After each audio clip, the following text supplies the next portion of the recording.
Hey, what's going on, everyone? It's Vince from Crushing Strength, Fitness, and MMA. I just want to do a quick recap of last night's fights and some other news going on in the MMA and boxing world. Now, just to preface this video, there's a very good chance that Mike Tyson's going to knock Jake Paul out. Just throwing that out there. I saw that fight's, is official. There's a lot of talk about it. Everyone's talking about the fact that, Jake's fighting a 60-year-old Mike Tyson and how, it's a cowardly thing to do and all that. And whatever your opinion on that may be, it's still Mike Tyson. And I don't know if any of you have seen what Mike Tyson's been looking like at the age of 60. He's looking as big, if not bigger, than he was in some of his younger photos. So I believe that Mike Tyson's going to knock him out still. Power is the last thing to go when it comes to fighting. I think your durability goes first, along with speed, and then power is the last thing you lose. And even if he lost a little bit of power, look at everyone that Mike Tyson's knocked out in his career, regardless if you're a fan of him or not. I think this is an obvious pick to make, especially considering Paul lost to, Tommy Fury. So his experience against well-established boxers is low and hasn't worked out in the past. So let's go with Mike Tyson for a knockout on that fight. Moving on here to the big highlights from last night's fights would be the co-main and main event. It was a good card, but those were like the two fights to keep notice of just for the stakes in both divisions. And Damon Jackson fought Alexander Hernandez and won by a close decision. Now, I saw the fight and it was pretty close. It was pretty clear, though. I thought that Jackson got the first two rounds and Hernandez really needed to get things done. And it's kind of weird with Hernandez. I thought this was a lightweight fight. Turns out he moved down to featherweight yet again. And, he missed weight, which isn't a surprise to me considering how filled out he looked in the lightweight division. I don't think he should go anywhere below that, but he did, and I think he might have paid the price for it here.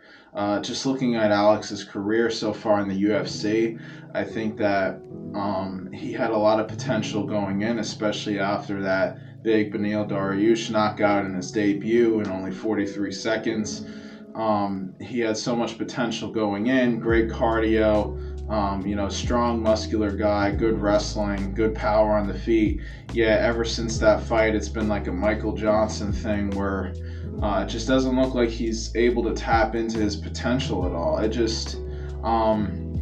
It appears like something holds him back. He lets these fights get way too close, and he's lost a good amount of fights now against some guys that he probably should beat.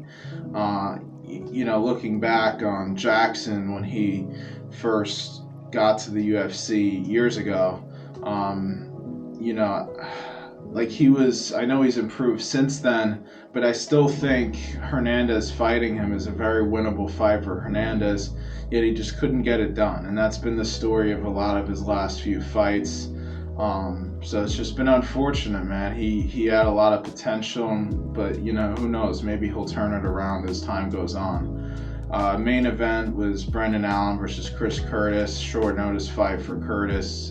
He stepped in, which was cool. I'm drawing a blank on who Allen's original opponent was. But yeah, it was a good fight. Very fun back and forth middleweight fight. High pace considering, 185-pound guys in there. But, there's a lot of talk about the decisions. Some people are saying that Curtis was robbed. I watched the whole fight again, and it was close, man, especially in the first few rounds. Allen probably got a few of those first few rounds, which meant that he probably wouldn't need that much going into those later rounds. And with Curtis, he hurt him a few times, but one thing that I don't really like about, because Chris Curtis is one of my favorite fighters in that division, and one of the things I don't like about him is it just seems like he could have someone hurt, but he doesn't do a lot to put them away. Sometimes it happened in the Marc-Andre Barriault fight recently, where he just lets it get too close. Like against Barriault, no doubt about it, he had the striking advantage, yet he kind of just opted for a slugfest and got hit with a lot more shots than he probably should have. And it was the same story here against Brendan Allen. And even though he hurt him, I believe on 2 occasions maybe, just didn't really put a lot into finishing the fight. And of course, Allen, I think, hurt him a few times as well. And, just didn't really do enough to snag the decision either. He was winning that 5th round, it looked like. And then, I think he might have had torn his hamstring. There's still no update, really, at least not from what I've seen, on whether or not he did tear his hamstring. But, that happened, and then Allen was able to make a big statement in the last 15 seconds. So yeah, it was a great back and forth fight. That was a rematch for those guys. Chris had beat him the first time by TKO, and Allen looked really improved here. I think if Allen could get his head movement up, I think that he could definitely be a top 5 staple guy. This is his 7th win in a row, and everything looked improved on him. He looked more fluid on the feet than he has in the past, and his just boxing, kickboxing, everything looked more precise. The only thing is still the head movement. It's the same issue that he had in the Strickland fight. He's just there to be hit too many times. So if he can improve that, then I think he'll definitely be a top contender in that division at some point for sure.